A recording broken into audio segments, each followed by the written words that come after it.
All GameStops are designed the same, eh? Dude, I haven't been in a GameStop since the first 1953. yeah, since the first Xbox or maybe Xbox One or something. I don't know.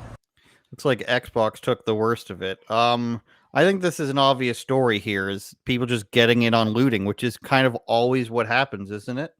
Yeah. So, and I think now it does say a sporting goods store was also looted because I was going to say perhaps the Nike stores and the Foot Lockers are a little bit more secure now because they know for whatever reason they are first up on the chopping block when something like this happens. So the next on the list is a GameStop, so you can get a PS5 or something, which probably isn't even in there. I don't even know. Like the PS5 is still probably pretty hard to get, so I don't know what they're after. But I would assume that that yeah, the flight clubs. I don't know if you know what flight club, but the sneaker stores. No. For whatever reason, look, I'll admit I'm black. I love sneakers. I love Jordans and Yeezys, so I get it, right? Like if I'm there's old photos of some guy walking somehow looting Travis Scott Air Jordans back in the summer of love. Like that's like $2,000 on a pair of shoes alone. So uh, it, we're gonna do it all over again, even though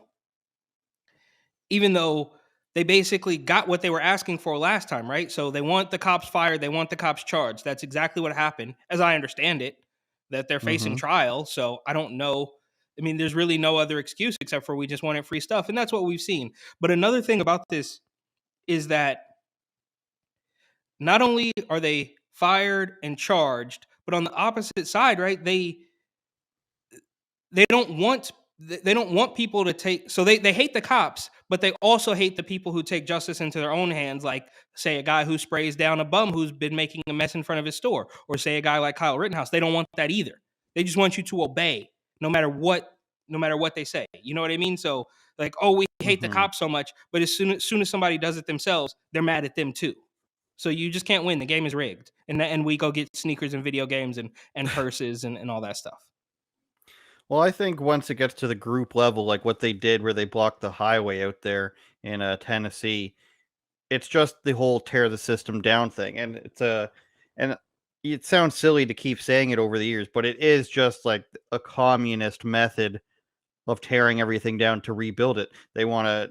You see the rioters in Atlanta get rid of the police. They can't have any police presence, is what they're saying, because that causes anarchy, and that they want to do. That's what the anarchists want. They think they can operate on their own governance, but the people paying them, which we saw in like back in 2016 Project Veritas days with the Scott Fovel is a name I remember, and there was another guy. The people that actually pay Antifa, they're not going to allow this anarchist society to stem once they get rid of police, and once they get rid of bail.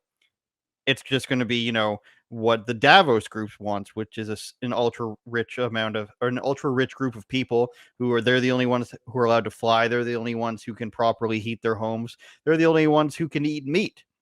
So that's going to be who's in charge. That's not what's going to happen after everything gets torn down, and maybe some black identitarian groups, think they're going to get into power. We talked about some, I think it was last week, who they had this group calling for reparations. It's part of this global group of reparations that they want, and they talk about that. They're not going to be the ones who are allowed to be in charge.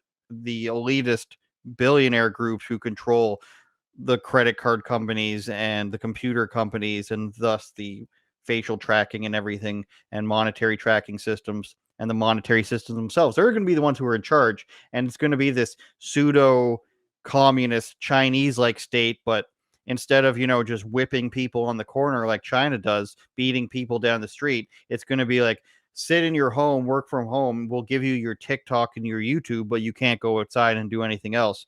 Just like they're trying in England, where they're blocking off certain roads at certain times, saying that we're fighting climate change, therefore you cannot travel freely with a car in the streets that you pay for. That's the type of future that's going to happen.